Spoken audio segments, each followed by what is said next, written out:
Bonjour à tous, c'est Gengogaksha no Maxence. Aujourd'hui, nous allons entamer la première partie de la vidéo sur les techniques de défense, les ukewaza. Avant cela, un peu de définition. Le uke, lui, c'est la nominalisation du verbe ukeru, recevoir.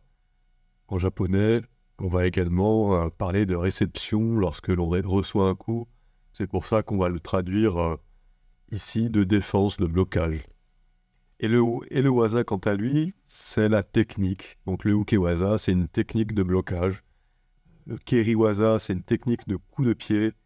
Et le tsukiwaza, c'est une technique de frappe. Commençons par l'une des plus courantes, Gedanbarai. Avant cela, un avant-propos sur les niveaux de cible. À savoir, en karaté, il y a 3 niveaux principaux qui sont le Jodan, le Chudan et le Gedan. Le Jodan signifie la partie haute. Le Chudan signifie la partie du milieu. C'est un kanji que l'on a déjà vu pour signifier le milieu. Et le Gedan, lui, signifie le bas. En général, on va référer ce niveau à en dessous de la ceinture. Le Gedanbarai se situe en dessous de la ceinture vers la partie basse. Et alors, si on décortique le Barai, sans l'altération de la consonne, cela donne Harai, qui signifie brosser, balayer, expulser. Donc le Gedanbarai, c'est une défense en balayant au niveau Gedan. On va venir bloquer plutôt avec le Teisho ou alors avec le haut de l'avant-bras. Tout dépend du style de karaté. Morote, Gedanbarai. La différence avec le Gedanbarai classique, c'est que le Morote est composé de moro, que l'on peut traduire en français par plusieurs, par le pluriel, et de te, donc la main. La nature nous a donné 2 bras. Le Gedanbarai se fera avec les 2 bras. Morote, Gedanbarai. Jodan, Ageuke.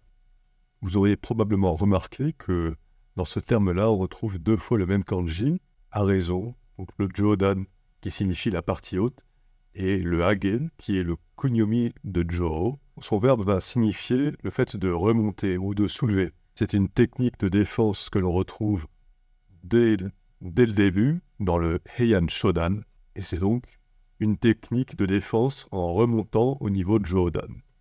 Soto-uke.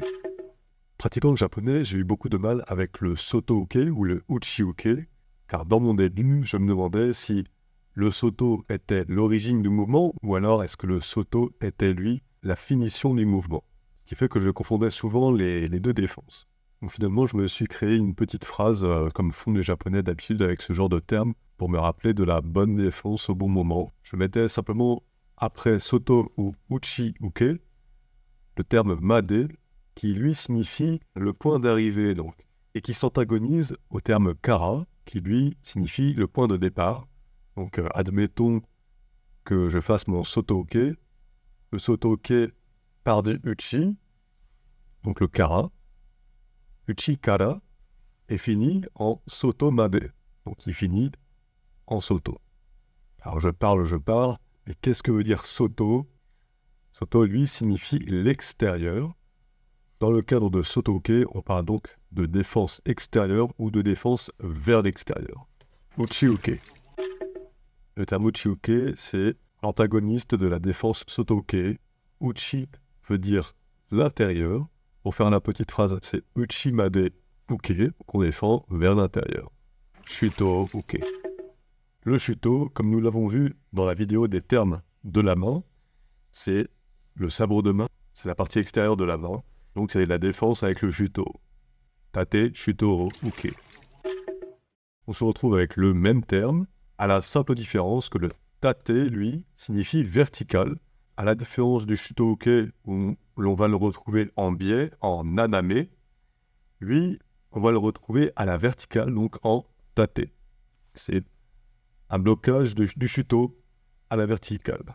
Osae uke.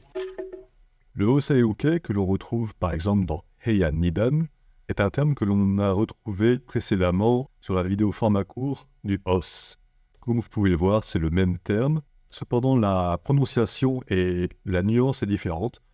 Osaeru, de son verbe, signifie mettre la main sur ou exercer une pression sur quelque chose, comme le mouvement le montre. Juji uke ou Kosa uke. Ce mouvement-ci, on le retrouve notamment dans le Heian Yodan et le Heian Godan. C'est le blocage que l'on pourrait dire en croix, En japonais, ils l'ont transcrit par le blocage en lettre 10, car l'idéogramme pour le chiffre 10 en japonais, c'est littéralement une croix. Donc, ju, c'est le chiffre, ji, c'est la lettre, ou dans ce cas-ci, c'est l'idéogramme. Et bonke, c'est le blocage. Ko-saoke, quant à lui, c'est un terme qui veut dire un petit peu la même chose qu'en français. Il s'agit de croiser quelque chose, un croisement. Comme par exemple un carrefour dans le code de la route, lui se prononcera Kōsaten. C'est le même Kōsa que l'on retrouve dans Kōsadachi. Cela signifie donc simplement le fait d'être croisé. Heisho uke. Rebelote, c'est un terme que l'on a vu dans la vidéo sur la main et le poing. Il s'agit donc d'un blocage que l'on effectue avec le Teisho de la main. Kakiwake uke. Kakiwake uke, c'est le blocage que l'on retrouve près de la fin de Heian Yodan. S'il fallait définir le kaki, c'est la nominalisation du verbe kaku, qui signifie gratter, ratisser, voire même effacer. Jusqu'ici, on retrouve difficilement le sens de ce blocage. Employé comme préfixe kaki donne la notion de l'intervention de la main.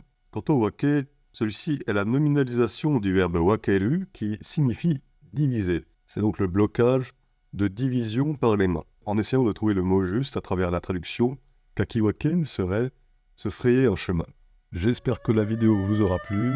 Partagez-la avec nos confrères karatéka. Comme moi, vous en serons très reconnaissants. Abonnez-vous, mettez un pouce en l'air. C'était Maxence, votre linguiste. À bientôt.